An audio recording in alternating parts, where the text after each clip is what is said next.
Hello, this is Anthony Hobbs and I'm recording Battle Beasts. And before I begin, I thought I'd give a little history of the Battle Beasts for those who don't know. Basically, Battle Beasts were a spin-off of the Transformers franchise in Japan, and they were called Beastformers. At least they were in Japan. But when they were put in Europe and America, they were called Battle Beasts. And in Europe and America, they had no connection with the Transformers franchise. No, they were on their own. And they had a cool advert on the telly, but they didn't technically have their own TV show. They were in one episode of Transformers, but that was about it. They did have a comic book series and an annual, so that's something. But honestly, I think these guys would have been a lot more successful if they'd had their own TV show, but there we are. And on the planet Beast, where they live, do you know who their leader is? Nobody is the simple answer to that. No, they didn't have a leader. And which Battle Beast wants to be the leader? Every single one is the simple answer to that. Yes, every single one lays claim to the throne. And whoever rules Planet Beast has the title King of the Hill. Now, when 3 or 4 different armies want to fight each other, there's going to be a lot of fighting. But when literally every individual wants to be the leader, then yes, it's fighting here, there and everywhere, which is why they're called Battle Beasts. And the thing about Battle Beasts is, you pick the hero. Normally in kids' franchise in the 80s, the hero is picked for you. You don't decide who the hero is, the writers decide. But any Battle Beast has just as much right to be the leader as any of the others. So there is really no good or evil. You pick who you think the hero should be and make him King of the Hill. And if your favourite one changes, well, he replaces the other one as the king, But as far as I know, in the comic book, nobody actually became King of the Hill. It always remained a leaderless planet. So, I thought that was a cool idea. The idea that you pick the hero, yeah. A bit like Dungeons and Dragons, where you pick the character you want to be. But, maybe that's not the best example, but never mind. Anyway, right, get to the point. The point is, this is a pig. I think he's called Pillager Pig. And I got him at a car boot sale, or actually my sister found him for me. And he's holding this weapon for 2 reasons. He can't hold anything in his left hand. If you attempt to move his right arm, it will snap off. So it's on the brink of snapping off. Yes, these arms did break quite easily, so you have to be very careful. The other thing is, this weapon he's holding is not his weapon, obviously. It's number 12, a Blitzkrieg bat. But this weapon that you see here is the actual one I played with when I was a little boy. It's not a duplicate, it's the actual one. So I always make a point when it's the actual one. It's not, a duplicate, it's the actual one. This guy, on the other hand, I got him when I was about 14, so by then I was too old to play with toys. So I collected them instead, so I can make his badge appear. These badges are hard to make appear, and even when they do appear, they don't always show up, but I'll do the best I can. Anyway, he's from Series 3, Battle Beast, and yeah, quite a nice little... Yep, something's happening, that's fire. And I don't know how well this has come out in the lighting, but it's in colour. You see, Series 1, the wood, fire and water sticker, was never in colour. It was always just, black and white, or black with a murky, greeny, blacky background. Series 2, however, had both. It had black and white ones, and it had colour ones. But as far as I know, every single one of Series 3 were in colour.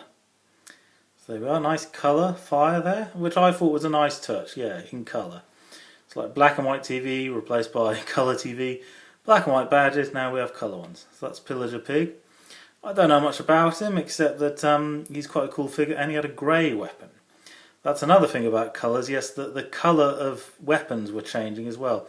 There were light grey ones or light blue ones in the 3rd series, as opposed to golden and silver ones. Yeah. Okay, so that's number 62.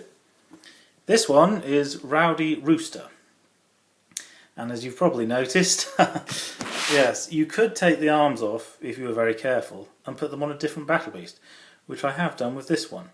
I did that simply because when I bought him, it was when I was 12 years old at a car boot sale, and he had no arms. But I didn't care. I figured better that than no Battle Beast at all. And it was one I'd never seen before because I didn't have any from Series 3. And these arms that you see are from Ferocious Tiger.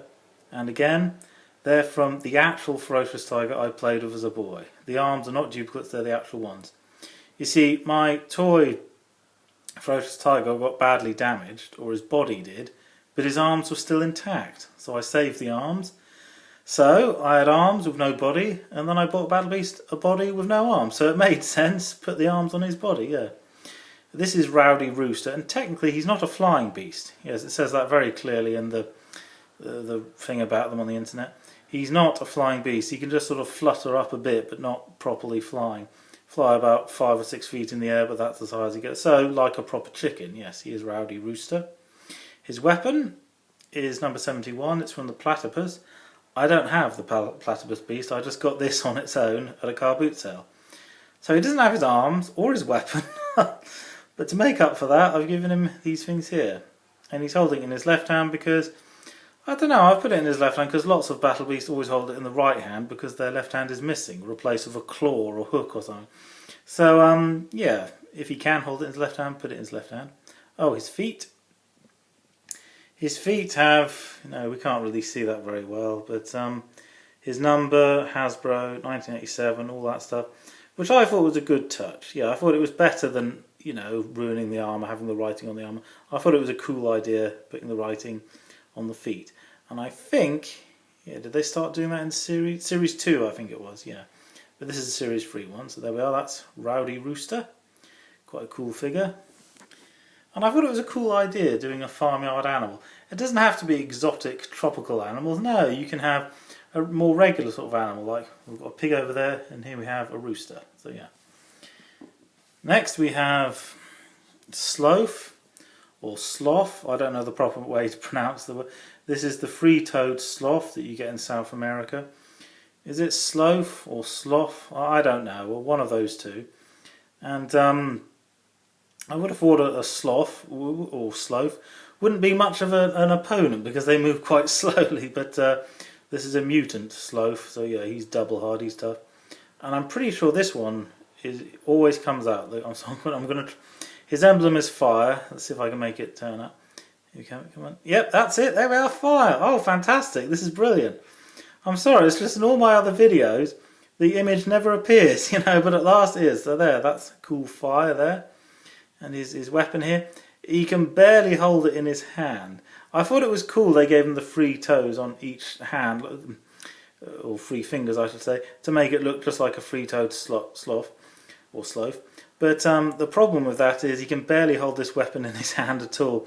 The slightest touch and it'll fall out his hand. So yes, not very good playability there because he can barely hold. They could have put, I don't know, a harness or a little string thing to hold it in properly, but no, they didn't. So, yes, cool weapon, cool figure. It's a shame it falls out his hand so easily. But there we are. And this is the only option. He can't hold it in his other hand because that's open claws like that. But with Battle Beasts, you just used your imagination a lot, pretended they were better made.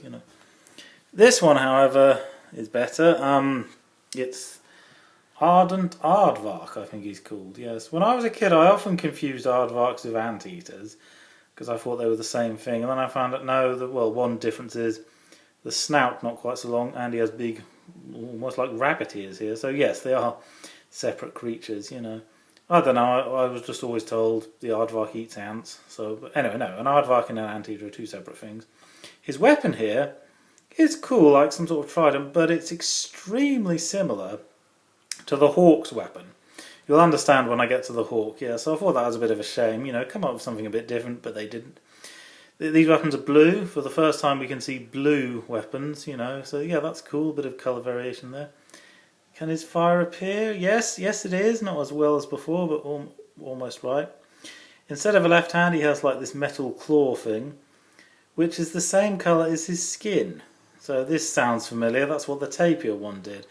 It's a bit of a shame because, it should really be a different colour. Most ones that have metal claws were different colours in Series 1 and Series 2, but no, just made it the same colour as his skin, which I think it would have looked a bit better if it, a bit more colour variation, but they didn't. Otherwise, a beautiful figure, yes, nice orangey colour there. I'm a little bit colour blind, so I can't get mistakes of colours, but I can see that it looks good, yeah. And yeah, oh yeah, in addition to the writing on their feet, which we can't see very well, I'll can't get it into focus, but it says, you know, his number 67. There's also a hole here. Could that be for a peg on one of the play sets to make him stand upright, stand firmly? Oh, well, it didn't stand very firmly there, did he? But could that be, you know, to stand on a play set? I don't know, because I don't have any Battle Beast play sets. But if I ever do, I'll find out. Are these for pegs to stand in a play set or a vehicle? Anyway, okay, but this review's been a bit too long, but I'll show you what I mean about the hawk in the next video.